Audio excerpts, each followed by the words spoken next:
Good morning and welcome to the Crossroads Convening. We're honored to begin today's program with opening remarks from Karol V. Mason, President of John Jay College of Criminal Justice. Following President Mason, we'll hear some stage setting from Jeremy Travis, Senior Fellow at the Justice Lab and President Emeritus of the college. Good morning. I wish I could say it's so good to see you, but I actually can't see you in here. That's the way the lighting works, but it's so nice to see you. So I am going to give him credit for this, but Joe Popkin, who's over there, I know because I came in, he said this is an oasis, and he's right. I can't tell you, half the audience is still outside greeting each other, because we needed this. We needed this time together to be able to connect with each other, right? So I want to thank all of you all for coming and giving us this opportunity to connect with each other. So for those of you who don't know me, my name's Karol Mason. I'm the president here right now. And welcome to John Jay and to our convening of New York City at the Crossroads, charting a safe and just path forward.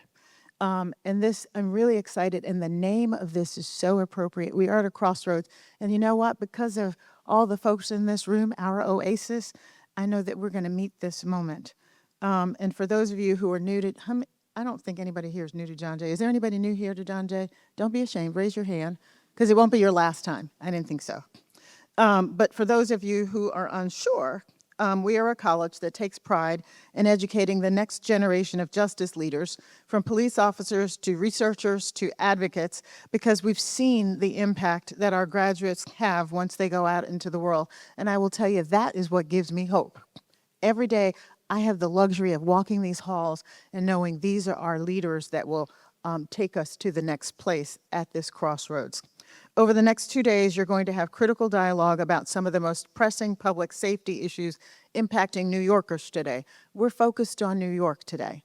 I know there are lots of other things happening out in the world, but today we're focusing on New York, and that's a good thing, because that's something we can control and we can do something about. We will reckon with the impacts of the criminal legal system on New Yorkers and our communities.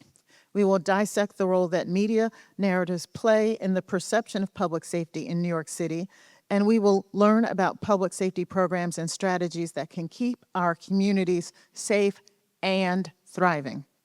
In this room, we are joined by many of New York City's top researchers, agency leaders, community activists, and journalists.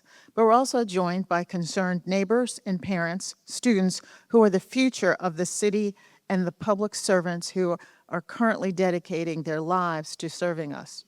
To create a New York City where we can all be safe and feel safe, and we need forums like this to do that. This brings us all together to build a data-informed, community-centered solutions. Notice I didn't say data-driven.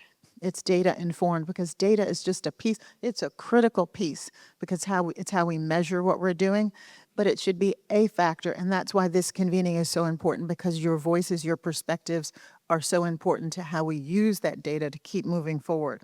So as we talked about, New York City is at a crossroads. For more than 50 years, the city has been on the cutting edge, sometimes for good. You're supposed to laugh.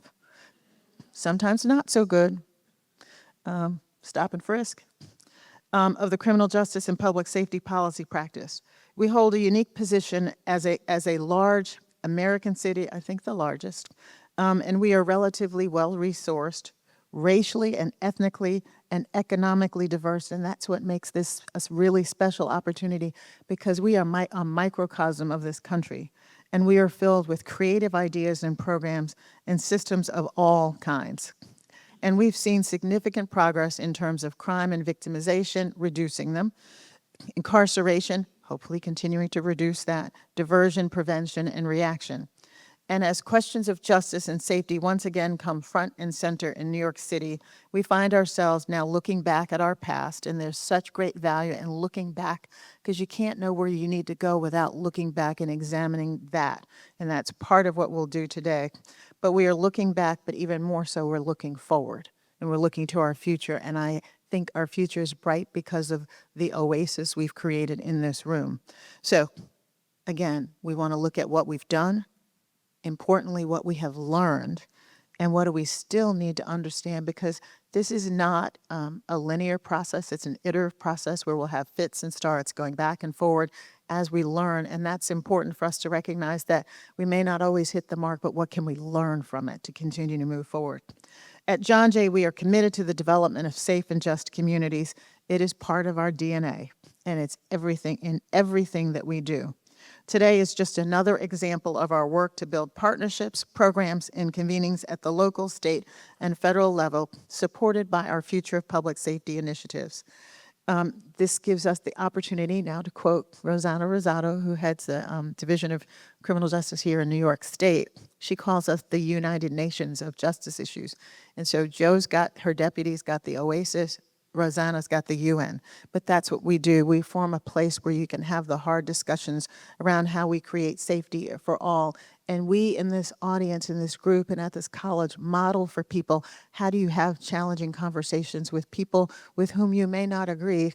But the nice thing is we all have a common goal. We want to see a New York where everybody has an opportunity to thrive. So the Future Public Safety team, led by Vice President for Justice Initiatives, Erica Bond, and the Future Public Safety Director of Partnerships and Programs, Rebecca Atkinson. You'll see her back there directing us where to go. I want to thank them. Let's give them a round of applause. And you'll hear about them later, but for executing on Jeremy Travis's vision for this convening. Jeremy had the vision, they executed it beautifully. I want to thank them for their leadership in organizing today's convening in collaboration with the Columbia Justice Lab. Let's give them a big round of applause. And I also want to thank Mike Rampell and Crystal Rodriguez from our Data Collaborative for Justice. And I know they're here. I saw Crystal a minute ago in the audience here somewhere. Let's give them a round of applause. They have contributed greatly to this convening, and they set the stage last week with a webinar talking about data so that you all will have a grounding for today's conversation. There's also some other key partners I want to thank for this, who've supported this convening, and not just supported it, made it possible. So I am grateful to the Division of Criminal Justice Services, which you just heard about, in the form of Commissioner Rosanna Rosado. Let's give her a round of applause. And Deputy Commissioner Doe Popkin, because this doesn't happen without them. They are funding this. This doesn't just happen. It's not free. I know you think it is, but it's not. It looks that way because they don't take credit for it. So let's give them a big round of applause again.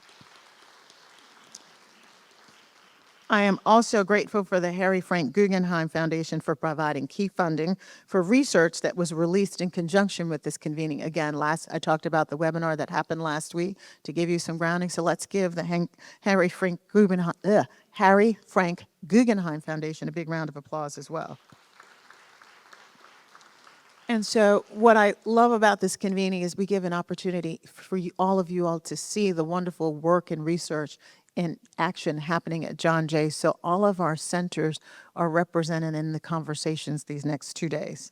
A key component of our efforts for safer communities is done through our centers like the Research and Evaluation Center. Jeff Butt's right there. Wave your hand, Jeff. I thought I saw him out there. Oh, there he goes. I knew I saw him. He's back there.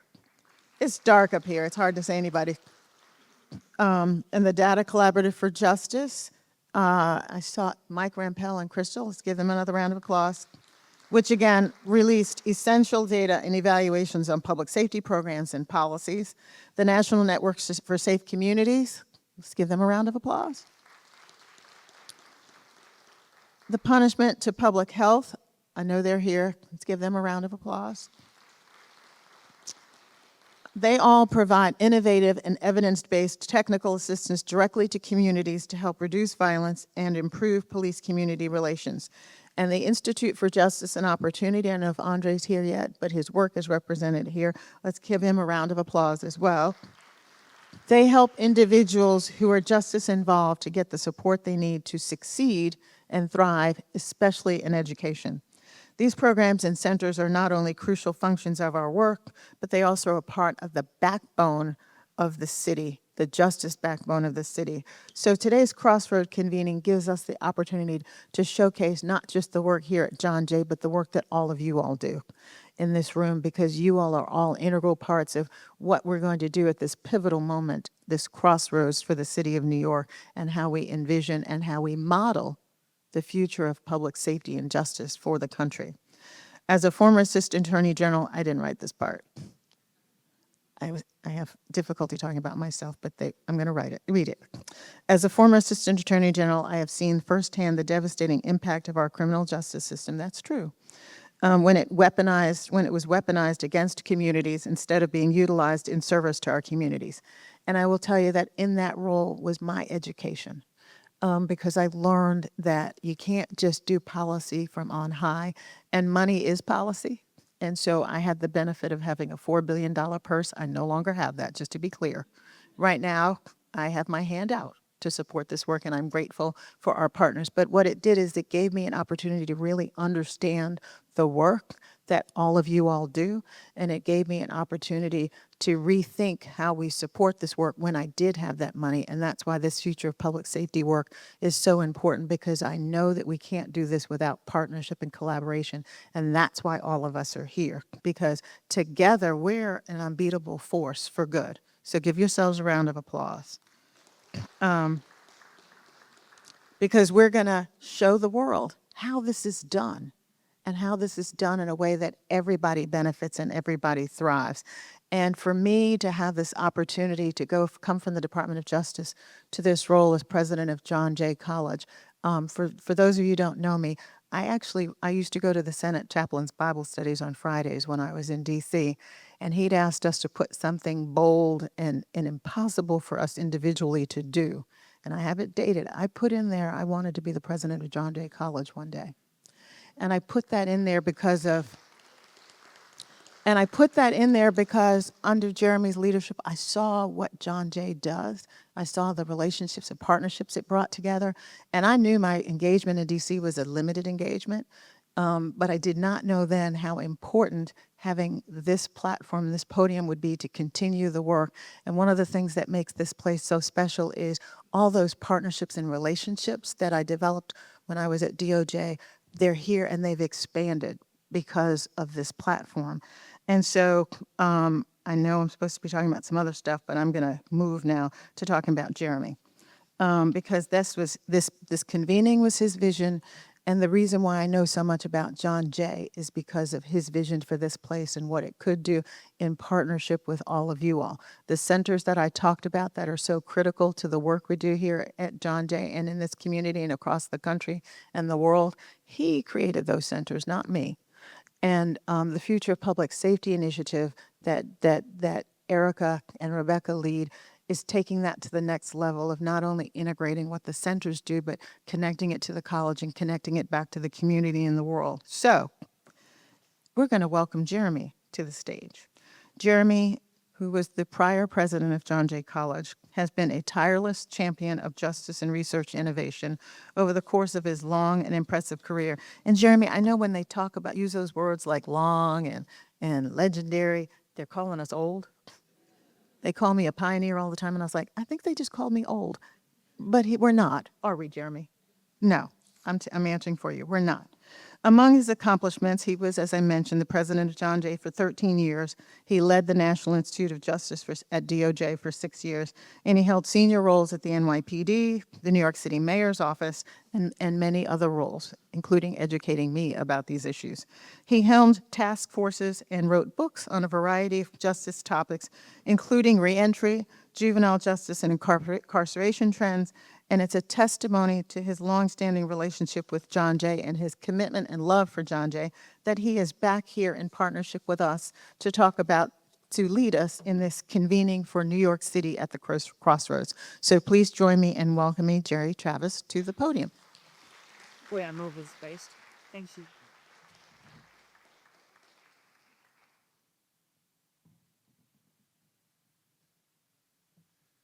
Good morning. So first, a thank you to President Mason for that very generous introduction. I'm always thrilled to come home to John Jay, the college that I love so much. And it's particularly heartwarming to watch John Jay continue to thrive under President Mason's leadership. And this conference that we're kicking off right now is the latest example of the important role that John Jay plays as a forum for the latest, for discussion, debate, and exploration of the critical issues that we face here in New York City and in our country. So, President Mason, on behalf of everyone here, I want to thank you for hosting the Crossroads Convening. Your team, headed up by Erica Bond, and including many people, I'll just name a couple, Mindy Bockstein and Rebecca Atkinson, with the assistance of my colleague from Columbia Justice Lab, Eva Stojanovic, have created a timely and really challenging program. And we're very indebted also to the theater staff, the external affairs staff, the people who keep John Jay running, who have contributed to this project. And while I'm saying thank yous, I just have to quickly say a thank you to Commissioner Rosanna Rosado and Executive Deputy Commissioner Joe Popkin of New York State's Division of Criminal Justice Services for their invaluable support of this, made this possible. So the decision to call this the Crossroads Convening was intentional. So I remember the moment in our planning meetings when Erica said we should call this a convening, not a conference. A convening, not a symposium. And the other titles that we had kicked around. So in her mind, and I think she was right, symposium sounds too academic. Nothing against academics, but sort of too academic. And we wanted to make sure that everyone felt welcome here for this discussion. Symposium, so we put that to one side. We also felt that conference was sort of bland. We go to lots of conferences, hundreds of them, it seems sometimes, gatherings where people come together under the title of a conference. So what Erica said was we hope to bring people together, to convene them. In the dictionary definition, to gather, to call together, and to summons people. To create an opportunity for solidarity and inspiration within the diverse community of people and organizations that are committed to promoting safety and justice in New York City. So you are at a convening for a good reason. So Crossroads was also a conscious choice. Unlike many gatherings that focus on what's happening immediately or short term, or how to wrestle with best way to advance a certain agenda, we wanted to explicitly ground our conversation in our discussions of the future in a deep understanding of our past. We believe that we will chart a better path forward if we take to heart the lessons from our history. For this reason, with support from the Harry Frank Guggenheim Foundation, we commissioned 2 research reports by a team from the Data Collaborative for Justice, including Mike Rimpel, Stephen Koppel, Olive Liu, with guidance from Preeti Chauhan and others, and Min Shea from the University of Maryland, to present to us and to the larger public trends in crime and victimization and criminal justice operations over the past 3+ decades. So I encourage you to read the reports that you have available to you and to watch the Crossroads podcast that Karol mentioned, where those findings were discussed and debated, and there were reactions, really strong and creative reactions from Liz Glazer and Stanley Richards. So New Yorkers, we are maybe a little arrogant sometimes, but we're rightly proud of the steep decline in crime rates over the period documented in these reports, whether you look at it from a victimization perspective or from administrative data. But this positive feeling must be tempered by the reality of the recent COVID increases in crime. And there's a lot of focus on recent increases in crime and what that means.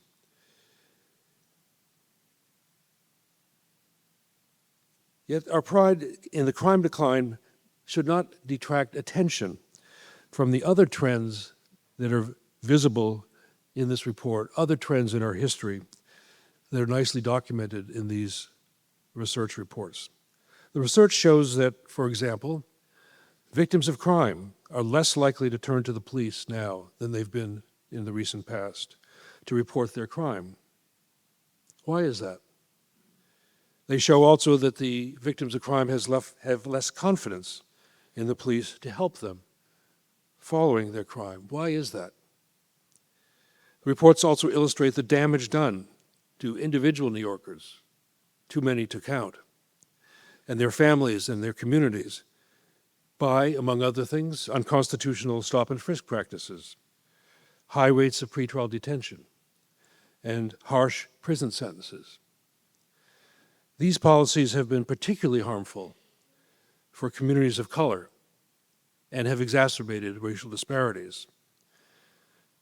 So at this convening, we recount this history so that we do not have to repeat it. As we stand at the crossroads between past and future, we are acutely aware of the turbulence in the criminal justice system today. The federal government, as you know, has canceled millions of dollars of justice reform projects, and many of our colleagues here and around the country have been laid off, unable to do the important work to which they have dedicated their lives. At a national level, people are being taken off the streets and sent to faraway prisons. Hard to believe, but the idea of suspending habeas corpus is actually getting serious attention. So one goal of this convening that we didn't quite understand when we first started to plan it is to convene, to come together, to summons this community to strengthen our resolve as a community of New Yorkers to continue the fight for justice in these turbulent times. But this is also a time of choosing for our city. We are, as you know, in the early stages, or maybe late stages, it's hard to tell, of a mayoral election. The entire city council and the citywide offices of controller and public advocate will be on the ballot. The gubernatorial election is a year away. Congressional races are now in the starting blocks. This time of change presents us with an opportunity to chart a path forward that reflects an honest assessment of the harms of the past, rejects the false promise of a tough-on-crime stance, and commits ourselves to the hard work of innovation and change, risk-taking, and evaluation. We can commit to policies that respond to crime that promote healing and true accountability. And now is the time to recommit to that goal. So I look forward to a robust set of discussions over the next 2 days and to reconnecting, as I've already done this morning, with so many friends. And to kick us off, speaking of learning from our past, I'm pleased to invite to the stage the panelists on our first panel that is called Reckoning with the Impacts of the Criminal System on People and Communities. So please join me in welcoming Jamila Hodge, Andre Ward, Danielle Sered, Khalil Cumberbatch, and it is a particular honor for us to welcome as our moderator, Jennifer Jones Austin. Thank you.